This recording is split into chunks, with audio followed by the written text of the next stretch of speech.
আমার মাসি দেখতে খুব সুন্দরী ছিলেন। আমার মাসির বর তাকে তালাক দিয়ে দিল। মাসি তখন বিধবার মতো হয়ে গেলেন। মাসি তখন কলকাতায় আমার বাসাতেই থাকত। আমি মাসির রূপ দেখে কিছুতেই সহ্য করতে পারতাম না। আর তাই একদিন রাতে মাসিকে জোর করে। বাকিটা গল্পতেই বলা যাক। আমার বয়স তখন 14 বা 15 হবে। এমনি কলকাতাতে এখনকার মতো ভালো যাতায়াত ছিল না। সকাল আর দুপুর মিলিয়ে মোট 2টিই বাস ছিল সারাদিনে। খুব দুষ্ট ছিলাম বলেই দাদা বোর্ডিং এ ভর্তি করে দেন।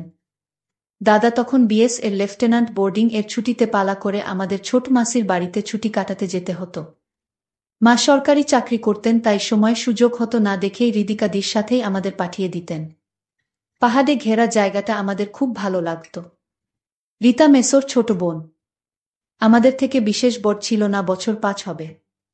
দেখতে যেমন মিষ্টি, গান তেমন গাইতে পারত। আনন্দে কেটে যেত আমাদের কৈশোর। মাসির নাম খুব আধুনিক ছিল। মার থেকে ছোট মাসি 10 বছরের ছোট ছিলেন। হৃদিকা নাম হলেও সবাই মাসিকে হৃদা করেই ডাকত। অনেক স্নেহ করতেন আমাদের। আর চূড়ান্ত রান্না ছিল হাতের। তাই আসলে ওনার হাতের মোরব্বা, কই মাছের কালিয়া, আনারসের চাটনি খেয়ে মন ভরে যেত। যা বানাতেন মুখে স্বাদ লেগে থাকত। মেসো ব্যবসায়ী ছিলেন। এরপর আমরা ব্যারাকপুরে চলে আসি, বাবার বদলি হয়। ছোটবেলার সোনালি দিনগুলো চোখে ভাসে। হৃদা করেই ডাকতাম। বিহার থেকে ফিরে এসে হৃদার সাথে বা বড় মাসির সাথে যোগাযোগ হারিয়েই গেছিল। চিঠি ছাড়া কোনো যোগাযোগ থাকত না প্রায়। আর আমাদের বাড়িতে ফোন অনেক পরেই এসেছিল। বাবার বদলির 4 বছর পরে মাও বদলি হয়ে চলে আসেন। আমাদের ব্যস্তময় জীবন চলতে থাকে। আস্তে আস্তে স্মৃতি হতে থাকে। স্কুল শেষ করে, কলেজ শেষ করে, ইউনিভার্সিটি ছাড়িয়ে বেশ বড় হয়ে যাই। মা বাবার বয়স হয়েছে, দুজনেই রিটায়ার করে দাদার আশ্রয় নিয়েছেন। দাদার 2 ছেলে মেয়ে। দাদা তার পরিবার, মা বাবাকে নিয়ে খুব খুশি। আমি ছোট বলে আমার উপর দায়িত্ব কম ছিল। বয়স 27, বিয়া করলেই করা যায়, কিন্তু বিয়ার দিকে তেমন টান ছিল না। দাদা আম্বালা চলে যাওয়ার পর থেকেই আমি একটু বেশি বেপরোয়া হয়ে উঠলাম। ভালো ব্যাংকে উঁচু পোস্টে চাকরি করার সুবাদে পয়সার অভাব হতো না। বছরে 1-2 বার করে মা বাবা এসে থাকলেও দাদার বাচ্চাদের প্রতি তাদের টান থাকার কারণে আম্বালা ফিরে যেতেন। মা চাইতেন আমরা সবাই একসাথে থাকি, কিন্তু তা সম্ভব হতো না। মোবাইল বা ফোনের দৌলতে এখন কোনো দূরত্ব দূর ছিল না। রূপালীকে কে আমার ভালো লাগত, কিন্তু জীবনসঙ্গী হিসাবে ওকে ভাবিনি। মাঝে মাঝেই আমার ফ্ল্যাটে চলে আসতো রবিবারে। করেই আমার সময় কেটে যেত। রূপালীকে সেরকমই মেয়ে ছিল। ইংরেজি স্কুলে পড়ার দৌলতে সব কিছুই রপ্ত করে নিয়েছিল অল্প বয়সে। রূপালীকে আমাকে বিয়া করবে বা আমাকে ভালোবাসে এমন সম্পর্ক আমার আর ওর ছিল না। আর অফিসে ওহ আমার সাবঅর্ডিনেট। কিছুদিন পর জানতে পারলাম দাদা দিল্লিতেই থাকবে আর সেখানে বাড়ি কিনছে। দাদার 2 ছেলে মেয়েকে সামলে বাড়ি কিনতে অনেক টাকার দরকার পড়ল। মা বাবা তাদের জমানো টাকা ঢেলে দিলেন দাদার বাড়ির পিছনে। পেল্লাই একখানা বাড়ি কিনে দাদা দিল্লিবাসী হয়ে গেলেন। আগে মতো শাসন না করলেও সপ্তাহে একবার ফোনে লেকচার শুনতে হতো। তারাও আমার বিয়ার জন্য উঠে পড়ে লাগলেন। আমার ব্যারাকপুরের ফ্ল্যাটে আমার সাজানো গোছানো সাম্রাজ্যে ঘন কুয়াশা ঢেকে গেল। যখন ঘর জামাই আসলো, ব্যক্তিগত শত্রুতার জেরে মেসোর বন্ধুরা তাকে ঠকিয়ে পথে বসিয়ে দিয়েছেন। সব থেকে আশ্চর্যের বিষয়, মেসো এই সব কথা বাড়িতে জানানোর ইচ্ছা পর্যন্ত করেননি। হৃদাদির বিয়া হয়েছে বিহারেই, কিন্তু তার শ্বশুর বাড়ির লোকেরা বিশেষ ভালো ছিলেন না। তাই তারা মেসমশাইকে সাহায্য করতে অস্বীকার করে মেসোর অমন সুন্দর বাড়িখানা বিক্রি করেও ধার শোধ করা যায়নি। এমন অবস্থায় মেসো আত্মহত্যার পথ বেছে নেন। চারিদিকে ঋণের বোঝা আর পাওনাদারদের যন্ত্রণা নিয়ে ছোট মাসির জীবন এখন যন্ত্রণা প্রায়। তাদের একটি কন্যা সন্তান শ্রাবণী ক্লাস 10-এ। পরে মাত্র তাকে মেসো স্কুলে ভর্তি করিয়েছিলেন অনেক পয়সা খরচা করে। এখন হৃদিকা মাসি মাথায় হাত দিয়ে বসে পড়েছেন। বেশ খারাপ লাগলো। একটা মানুষকে কাছে দেখা এত ভালো লোক। কিন্তু ভাগ্যের কি পরিহাস, মা বাবার আদেশ আসলো দিল্লি থেকে। এরকম পরিস্থিতিতে আমার কাছে শুধু আদেশ আসে, তুই তো অনেক ইনকাম করিস, তুই মাসিকে নিজের কাছে রাখ। অত বড় ফ্ল্যাট কি করবি একা থেকে? তার চেয়ে মাসি রান্না বান্না করে দেবে আর দীপা স্কুলের ছুটিতে আসবে থাকবে। মাসির আমরা ছাড়া কে আছে বল? মাসিকে একটা ভালো কাজ দেখে দে, মাসি তো বিয়ে পাস। মার আদেশে আমার বাসায় ফুর্তির দিনগুলো শেষ হতে চলেছে। রূপালীকে কে জানালাম যে আমাদের আড্ডার দিন শেষ। মাসির বয়স এমন কিছু বেশি ছিল না যে জীবন শেষ হয়ে গেছে। ৩৫ শেষ করেছে সবে। কিন্তু এমন পুরা মহিলাকে ঘরে রাখা মানে নিজের সব প্রাইভেসিতে আমাদের বাধে। ফোনে মাসির কান্না হাতে পায়ে ধরা শুনে আমার মন গলে গেল। মাসির দেনা শোধ করতে করতে আমার পুঁজি প্রায় শেষ হবে। এমন সময় মাসির মেয়ের স্কুল থেকে ফোনে আসলো সামনের বছরে টিউশন ফি করতে হবে। অনেক টাকাই নেই করে খরচা হয়েছে। বাধ্য হয়েই সেভিংসের কিছু কালো টাকা ভাঙিয়ে ড্রাফট করে পাঠিয়ে দিলাম। মাসির প্রতি ভালোবাসা থাকলেও এখন আমি আর ছোট নেই। দাদা বাবারাই সব ব্যবস্থা করে মাসির কলকাতাতে জিনিসপত্র বিক্রি করিয়ে দিলেন। বোচকা বুচকি নিয়ে মাসি আমার ফ্ল্যাটে উঠলেন। আমার কারাফ দিন শুরু হলো। মাসিকে বুঝতে দেওয়া সম্ভব নয় যে আমি একেবারেই খুশি নয়। ছোটবেলায় মাসিকে যা দেখেছিলাম এখন মাসির অনেক পরিবর্তন হয়েছিল। সুন্দর মুখখানা মায়া জড়ানো। আমার মাসি এমনিতেই অনেক লম্বা, কিন্তু এখন লম্বা চুলের বিনুনি। ফর্সা সুন্দরী মুখে অসাধারণ একটা মায়া। এসব আগে কখনো দেখিনি, কিন্তু এখন মাসি সব সময় সামনেই থাকে, তাই চোখে পড়ে যায়। মাসি কখনো আমাকে সানি বা রাফি সব নামেই ডাকতেন। সকালে রান্না করে আমার রান্না খাইয়ে টিফিন ও দিয়ে দিতেন। সত্যি বলতে মাসির রান্না খেয়ে এত তৃপ্তি পেতাম যে বাকি সব কিছু ভুলেই যেতাম। মাসির পাশে এইভাবে দাঁড়ানোতে মাসি আমার সামনে অনেক কৃতজ্ঞতা প্রকাশ করতেন, যা আমি চাইতাম না, ভালো লাগতো না। একরকম মাসির সংসার যেন আমি চালাছিলাম। ২ সপ্তাহ কেটে গেছে, মাসি এসেছে। মাসি মাঝে মাঝে আমার ফোনে মার সাথে বাবার সাথে কথা বলে নিয়ে বন্ধুবান্ধব নিয়ে আনন্দ করা লাটে উঠে গেল। রাহুল আমার এক কলিগ সুযোগ পেল, তাই আমার দুর্বলতাকে কাজে লাগিয়ে রূপালীকে নিয়ে অনেক কিছু করা শুরু করল। কাজ অফিস করতে করতে কেটে গেল ১ মাস। মনে মনে ভাবলাম ১০টার পর মাসি তো নিজের ঘরে নিজের মতো থাকে, টিভি দেখে বা বই পড়ে। যদি বন্ধুর বাহানায় নিয়ে আসি কাউকে, ক্ষতি কি? আর মাসির ঘর পূর্বের বারান্দায়, আমি উত্তরে ২টো ঘর ছেড়ে থাকি। ২টো রান্নাঘর, ২টো বাথরুম। মাসির ঘর মাসির বাথরুমের সাথে। এইভাবে আর কতদিন চলবে? মাসি থাকাতে আমার বাজে নিশা বন্ধ হয়ে গেল। কারণ মাসির সামনে যদি মেয়েদের নিয়ে আড্ডা দেই তাহলে মাসি মাকে বলে দিবে। হয় মাসি আমার অসুবিধা বুঝতে পারত, নয় মাসি বুঝলেও নিরুপায় ছিল। অনেক ভেবে দেখলাম মাসি কাজে গেলে আমার অন্তত একটু সুবিধে নিশ্চয়ই হবে, কিন্তু কোথায় কাজে পাঠাবো?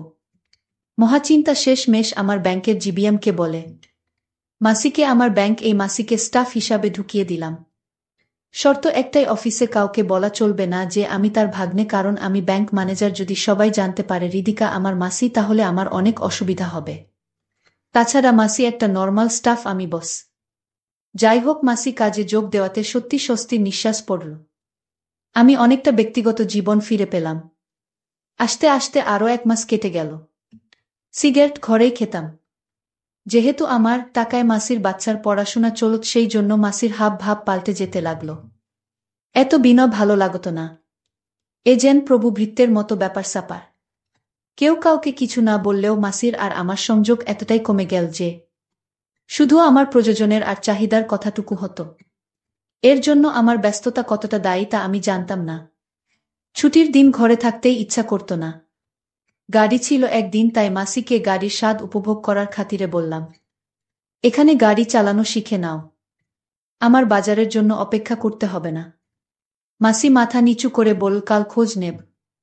আমি বিরক্ত হয়ে বললাম, আরে খোঁজ নিতে হবে কেন? বিশুদা রয়েছে তো, সব শিখিয়ে পড়িয়ে দেবে। মাসি চুপ করে নিজের ঘরে চলে গেল। বিশুদাই আমার ড্রাইভার। সেদিন সোমবার রাতে ঘরেই বিরক্ত হয়ে পার্টি ডাকলাম। আমার বিশেষ বন্ধু অন্তু, অরুণ তার সহপাঠীদের সাথে, ঋতিকা আর নীল। ঋতিকা তেমন একটা ভালো মেয়ে না। ওকে পছন্দ না হলেও অরুণ আমার ভালো বন্ধু। মানা করতে পারলাম না।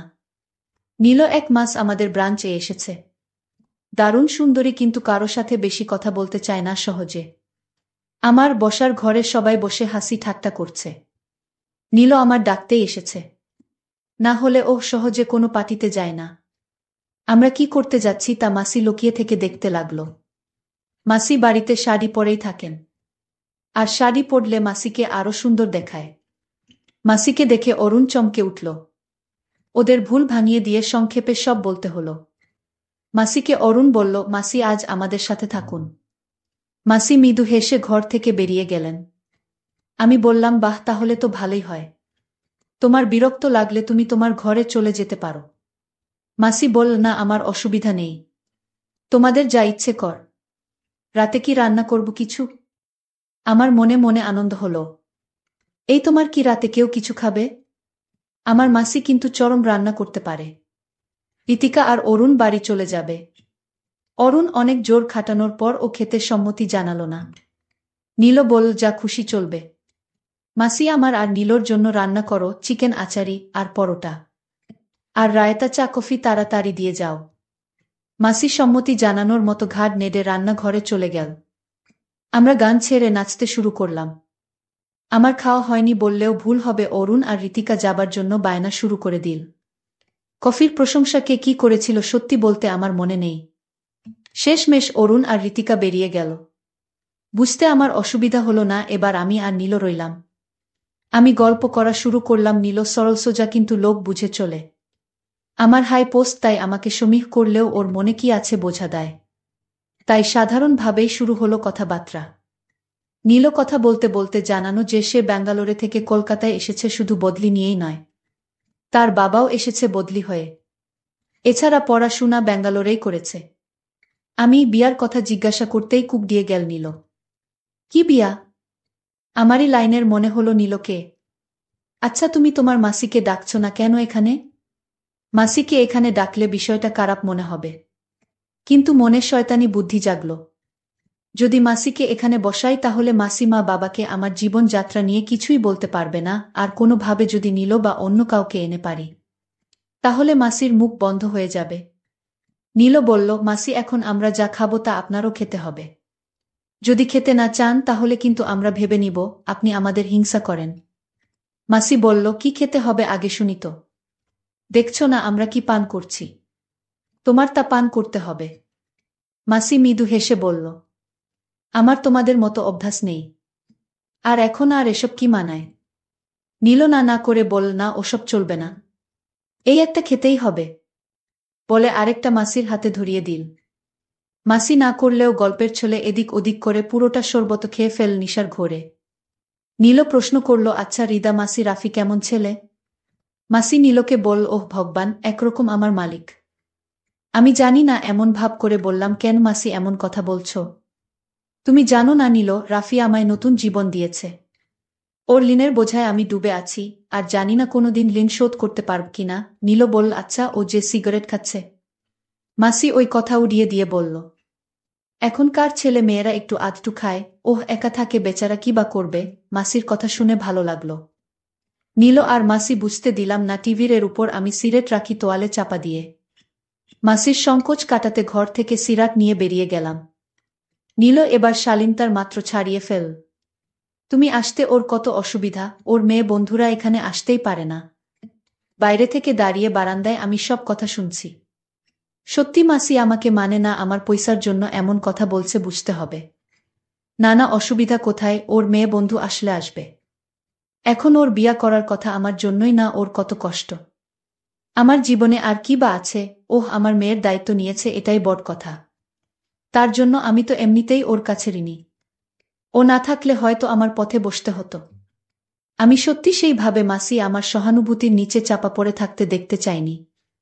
মাসি ঘরে আছে। আমিও ঘরে ঢুকলাম। মাসির কথাবার্তা এলোমেলো হয়ে গেছে। হয় আবোল তাবোল বকছে আর নীল মাসিকে মজার পাত্র বানাচ্ছে। মাসিকে দেখতে আজ অনেক সুন্দর দেখাচ্ছে। মাসিকে ছোটবেলায় দেখেছিলাম সুশ্রী মায়াময় মুখ। আমি ভাবলাম, মাসিকে আমার যে করে হোক আমার কথায় রাজি করাতে হবে। আমি মাসিকে বললাম, ছোটবেলা থেকে তুমি আমার সব কথা রেখে আসছো। আমি তোমায় এখন একটা কথা বলতে চাই। আর সেই কথাটা আমার মাকে বলা যাবে না। আমি মাসিকে বললাম, মাসি, আমি তোমার কাছে একটা জিনিস চাই। মাসি বলল, কি জিনিস? আমি বললাম, আমি চাই তুমি মেসোর সাথে রাতে যা করেছিলে আমি তোমায় তা করতে চাই। মাসি বলল, তুমি আমার যে উপকার করেছে তা আমি কোনোদিন ভুলতে পারবো না। আমি রাজি। তারপর মাসির সাথে এক সুখের রাজ্যে হারিয়ে গেলাম। বন্ধুরা, আজকের গল্পটি কেমন লাগলো তা অবশ্যই কমেন্ট করে জানাতে ভুলবেন না।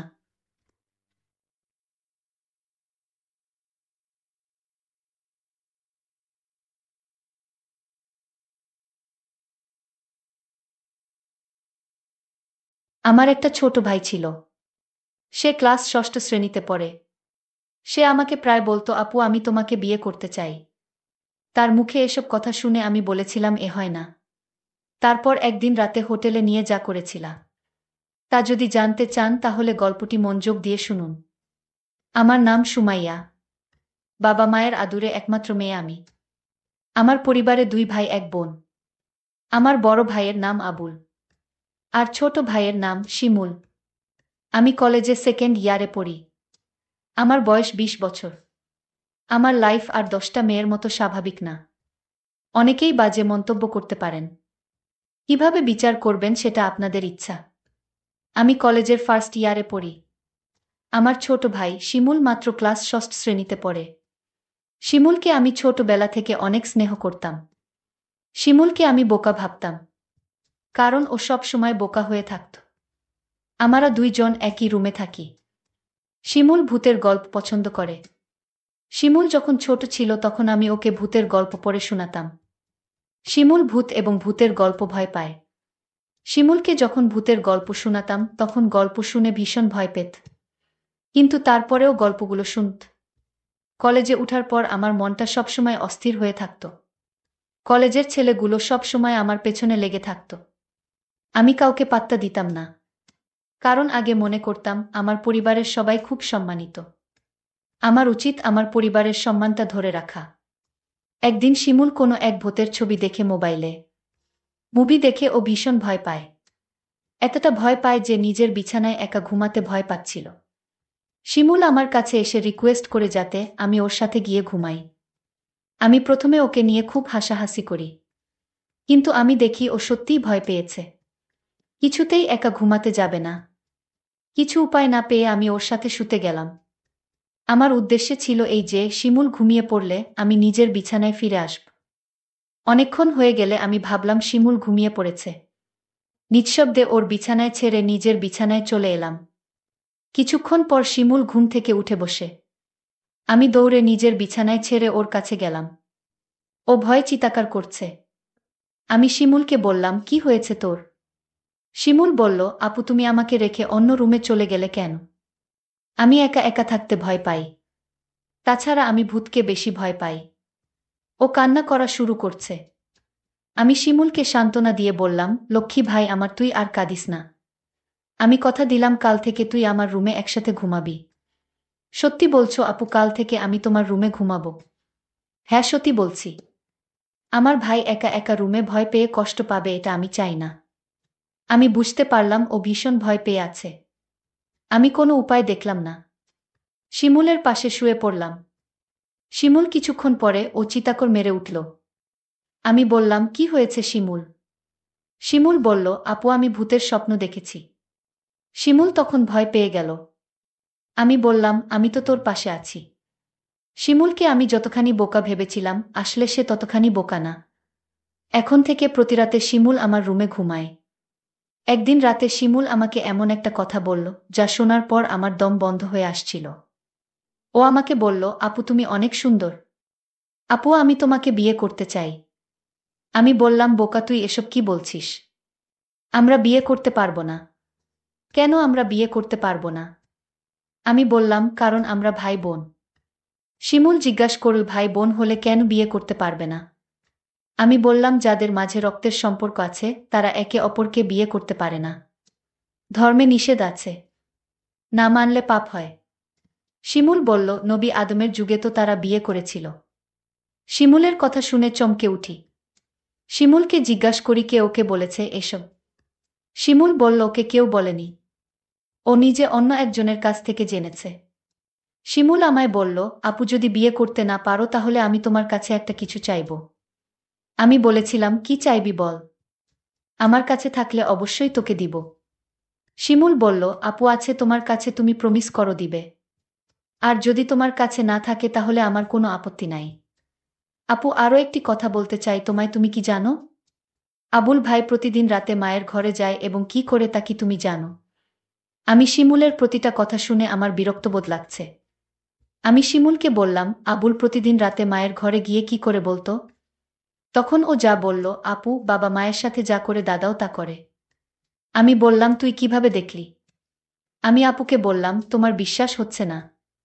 আমি ওর কথা বিশ্বাস করতে পারছি না। কারণ ও ছোট। আমার সাথে কখনো মিথ্যা বলেনি। কিন্তু নিজের চোখে না দেখলে বিশ্বাস করা যাচ্ছে না। আজ বাবা বাড়ি নেই। শিমুলকে বললাম, আজ বাবা বাড়ি নেই, আজও আবুল দাদা মায়ের ঘরে গিয়েছে কিনা। শিমুল বলল, ও আবুল দাদাকে মার ঘরে ঢুকতে দেখেছে। আমি সিদ্ধান্ত নিলাম আবুল মায়ের ঘরে গিয়ে কি করে তার রহস্য জানতে হবে। আবুলকে নিয়ে মায়ের ঘরের সামনে গেলাম। মায়ের ঘরের দরজা ভেতর থেকে লক করা। আমি কি জানালার দিয়ে চোখ রাখলাম। এ দৃশ্য দেখার পর শিমুলের কথা শতভাগ বিশ্বাস করলাম। শিমুল আমাকে বলল, মা আর দাদা এই ঘরে কি করে? আপু আপু তখন রাগান্বিত হয়ে বলল, কি করে সেটা আমার মুখ দিয়ে বলতে হবে নাকি? তুই দেখিসনি? তুই কি অন্ধ নাকি? আমি আপুকে বললাম, আপু তুমি আমার সাথে রাগ করছো কেন? আমি আবার কি করলাম আপু? কাল বাবা আসলে আমি বাবাকে বলে দিব মা আর দাদার কথা। বাবা জানলে বাবার মনে অনেক কষ্ট হবে। আমাদের সুন্দর পরিবারটা নষ্ট হয়ে যাবে। আমাকে এই পরিবার বাঁচাতে হবে। আমি শিমুলকে ঘরে নিয়ে আসলাম। শিমুলকে বললাম, আমাদের পরিবার একটা সম্মানিত পরিবার। আমাদের ঘরের কথা বাহিরের মানুষ জানলে আমাদের সম্মান নষ্ট হয়ে যাবে। ঠিক আছে আপু, আমি বাবাকে কিছু বলবো না। শুধু তুমি যদি আমার একটা কথা রাখো, আমি আমার পরিবারকে বাঁচাতে। আমি শিমুলকে বললাম, তুই বল তোর মনের কথা, আমি রাখব। শিমুল তখন আমায় জিজ্ঞাসা করল, সবাই পারলে আমরা কেন পারব না? কি করতে হবে সেটা বলবি তো? আমি বললাম, আপু তোমার কাছে একটা রাত ধার চাই। তুমি কি দিবে? আপু বলল, রাতে আবার কি করবি? যা বলবি ঘুরিয়ে না বলে সোজা বলে ফেল। আমার ছোট ভাই তখন বলল, আপু দাদা আর মা যা করে আমরা তাই করব। শিমুল, তোর কি মাথা ঠিক আছে? তুই কি বলছিস একবার ভেবে দেখেছিস? আমি আপুকে বললাম, তুমি আমার কথা রাখবে কি সেটা বলো। আমি বললাম, নিয়ম নেই। শিমুল জানতে চাইল, নিয়ম কারা বানায়? আমি বললাম, বড়রা। শিমুল বলল, বাবা সবার বড়। শিমুল বাবাকে বলে নিয়ম বানাবে। শিমুলকে বাবার কাছে যাওয়া থেকে আটকাতে হবে। কিন্তু শিমুলকে কোনোভাবে বোঝানো যাচ্ছে না। আমি ভাবলাম, শিমুল খুব বড় নয়, সবে ক্লাস ষষ্ঠ শ্রেণীতে পড়ে। তাছাড়া ও বোকা, মানসম্মান বিষয়ে তার কোনো জ্ঞান নেই। আমি বললাম, আমি যদি শিমুলের কথা রাখি, তাহলে ওকে চুপ রাখা যাবে। মা আর দাদার ঘটনা বলা যাবে না। আমি বললাম, শিমুল তোর কথায় আমি রাজি। তবে একটা শর্ত আছে। শিমুল বলল, কি শর্ত আপু? আগামী মাসে বাবা মা আমাদের পরিবারের সবাই ঘুরতে যাব চট্টগ্রাম। আর যেদিন আমরা চট্টগ্রাম যাব সেদিন তোর ইচ্ছা পূরণ করব। আমি বললাম, ঠিক আছে। আমি সেই অপেক্ষায় রইলাম। 1 মাস পর বাবা আর মা আমাদের সবাইকে ডেকে বললেন তারা চট্টগ্রাম যাবেন ঘুরতে। তাই আমাদের সবাইকে জানিয়ে দিলেন। আমি বাবার কথা শুনে আমার অনেক ভালো লাগছে। এতদিন পর আমার মনের ইচ্ছা পূরণ হবে। আজকের মতো আমি খুশি কোনোদিন হয়নি। আমরা চট্টগ্রামের উদ্দেশ্য করে রওনা দিলাম। তারপর চট্টগ্রামের এক হোটেলে গিয়ে আমাদের পরিবারের সবাইকে নিয়ে উঠলাম। শুধু 2টো রুম ভাড়া নিতে পারলেন। বাবা আর মা নিজেদের জন্য একটা রুম নিলেন। আর আমাদের 3 ভাই বোনদের জন্য অন্য রুমটা দিলেন। আমরা সারাদিন চট্টগ্রামের দর্শনীয় স্থান ঘুরলাম। সন্ধ্যায় ক্লান্ত হয়ে হোটেলে ফিরলাম। ফ্রেশ হয়ে খাওয়া দাওয়া সেরে যে যার রুমে চলে গেলাম ঘুমানোর জন্য। রুমে 2টো ডাবল বেড ছিল। একটাতে আমি শুলাম আর অন্যটাতে শিমুল আর আবুল দাদা। আমরা সবাই ক্লান্ত ছিলাম, তাই বিছানায় শুতেই চোখে ঘুম চলে এলো। আবুল দাদা ঘুমিয়ে গেছে। আমারও ঘুম ধরেছে, এমন সময় শিমুল আমার কাছে চলে এল। আমি কোথায় শোবো, আমার তো আবার ভূতেরে ভয় লাগে। আমি বললাম, তাহলে আমার পাশে এসে ঘুমাতে। বাইরে বৃষ্টি হচ্ছিল। পরিবেশটা ঠান্ডা ঠান্ডা ছিল। আমি আর শিমুল এক বেডে শুয়ে পড়লাম। রাত যখন গভীর হলো, আমি আপুকে কানে কানে বললাম, আপু আমার কথাটা মনে আছে তো? আপু বলল, মনে আছে। আপু বলল, এখন চুপচাপ ঘুমিয়ে পড়। আমি আপুকে বললাম, আপু ঘুমালে হবে। তাহলে তুমি যে আমায় কথা দিয়েছিলে তার কি হবে? আপু বলল, শোন, আজ তো পাশের বেডে আবুল দাদা শুয়ে আছে। বড় ভাই যদি জেগে যায় তাহলে সমস্যা হবে। আমি আপুকে বললাম, তাহলে এখন কি উপায়? আপু বলল, তুই চিন্তা করিস না। কাল এর একটা ব্যবস্থা করব। আপু, কাল কি ব্যবস্থা করবে? আজ পারলে না, এখন তুমি বলছো কাল পারবে। আমি তোরে কথা দিলাম, তুই একদম ঠান্ডা মাথায় ঘুমা। দেখিস আমি সকালে কি করি। তারপর সকাল হলো। আমরা একটা রেস্টুরেন্টে গিয়ে সবাই খাবার খেতে বসলাম। খাওয়া দাওয়া সেরে আমি মাকে ডাক দিয়ে বললাম, মা আমরা আজ এক রুমে আবুল দাদাকে নিয়ে থাকতে পারবো না। আপু মাকে বুঝিয়ে বলল, মা কাল রাতে আবুল দাদা এমনভাবে নাক ডাকা শুরু করছিল আমরা সারারাত ঘুমাতে পারিনি। আমার আর শিমুলের জন্য আলাদা একটা রুমের ব্যবস্থা করে দাও। আবুল দাদা বলল, আমি মিথ্যা কথা, আমি কখনো নাক ডেকে ঘুমাইনি। আবুল দাদাকে আমি বললাম, মা আপু ঠিকই বলেছে, দাদা রাতে প্রচুর নাক ডাকে। আমিও সারারাত ঘুমাতে পারিনি। আমার খুব ভয় করে, তার চেয়ে বরং আমাদের অন্য একটা রুমের ব্যবস্থা করে দাও। বাবা বলল, ঠিক আছে, তারা যখন এত করে বলছে তাহলে তাদের জন্য আলাদা একটা রুমের ব্যবস্থা করে দিলেই ভালো হয়।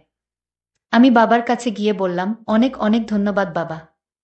বাবা তখন আমার আর আপুর জন্য আলাদা একটা রুম ভাড়া নিল। আমরা সবাই রাতের খাবার খেয়ে প্রত্যেকের রুমে গিয়ে শুয়ে পড়লাম। আমি আর আপু আলাদা একটা রুমে গিয়ে শুয়ে পড়লাম। রুমের বেড এত ছোট ছিল যে দুজন থাকা খুব কষ্ট হচ্ছিল। হঠাৎ দেখলাম আপু ঘুমিয়ে গেল। আমি আপুকে ডাক দিয়ে বললাম, এই আপু তুমি ঘুমিয়ে গেলে।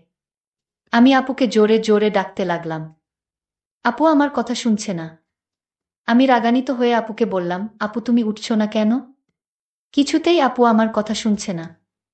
আমি আপুকে গ্লাস থেকে পানি নিয়ে তার মুখে ছিটা দিলাম। তাও আপু উঠছে না। আমি আপুকে বললাম, এই আপু আমি কিন্তু এখনই বাবাকে দাদার ঘটনা সব বলে দিব। তুমি যদি না উঠো। তাও দেখছি আপু উঠেনি। আমি ভয় পেয়ে গেলাম। আপু ঘুম থেকে কিছুতেই জাগাতে পারছি না। আমি আর কোনো উপায় না পেয়ে বাবাকে ডাক দিয়ে বললাম, বাবা আপুকে এই যে ডাকছি, আপু তো ঘুম থেকে উঠছে না।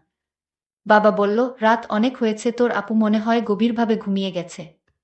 যা তুই শুয়ে পড়। সকাল হলে ডাকতে হবে না, এমনিতেই উঠে যাবে। আমি বাবাকে বললাম, বাবা তুমি বিষয়টা বুঝতে পারছো না। আমি আপুকে পানি ছিটা দিলাম, তাও তো উঠছে না। মা তখন আমায় বলল, তুই কি বলছিস? মা তখন আমার সাথে আপুর রুমে আসলো। মা আপুকে ডাক দিল। কোনো সাড়া নেই। মা তখন চিৎকার করে উঠল। মা কান্না করা শুরু করে দিল। আমার মেয়ে আর বেঁচে নাই। ঘুমের ঘরে মরে গেছে। আমার কি সর্বনাশ হয়েছে। সবাই রুমে আসলো আর চিৎকার করে কান্না করতে লাগলো। কিন্তু আমার মনে সন্দেহ হচ্ছিল না। না, আপু এভাবে মরতে পারে না। আমি এসব ভাবতে ভাবতে আপুর বিছানায় একটা চিঠি লক্ষ্য করলাম। চিঠিটা আমি খুলে পড়তে শুরু করলাম। চিঠিতে লেখা ছিল, শিমুল ভাই আমার, তুই আমাকে ক্ষমা করে দিস। আমি তোর কথা রাখতে পারিনি। কারণ দাদার ঘটনা দেখার পর থেকেই আমার মন থেকে বাঁচার ইচ্ছা চলে গেছে। সেদিনেই আমি সিদ্ধান্ত নেই, এই পরিবারে আমি বেঁচে থাকতে পারবো না। কারণ যেই পরিবারের সম্মান থাকে না, মায়ের কার্যকলাপ আমার কাছে ভালো লাগে না। আর তোকে আমি মিথ্যা আশা দিয়েছিলাম। কারণ আমি চেয়েছিলাম দাদা আর মায়ের বিষয়টা কেউ না জানুক। কিন্তু তুই বারবার আমায় বলছিলে, তোর কথা যদি আমি না রাখি তাহলে দাদা আর মায়ের কথা তুই বাবার কাছে বলে দিবি। আর আমি কোনো পাপ করতে চাইনি। তার চেয়ে বরং আমি উপারে চলে যাই। তুই যদি সত্যি তোর আপুকে পরকালে ভালো রাখতে চাস তাহলে দাদা আর মায়ের কথা কিছুতেই বাবাকে বলিস না। আমি আপুর চিঠির লেখা পড়ে আমি চিৎকার করে কান্না করছি আর বলছি, আপু তুমি একবার উঠে আসো, আমি আর কোনোদিন তোমাকে কিছু বলবো না। তাও তুমি উঠে আও। কিন্তু মানুষ মরে গেলে কি আর জীবিত হয়? প্রিয় বন্ধুরা, আজকের গল্পটি কেমন লাগলো তা কমেন্ট করে জানাবেন। ধন্যবাদ।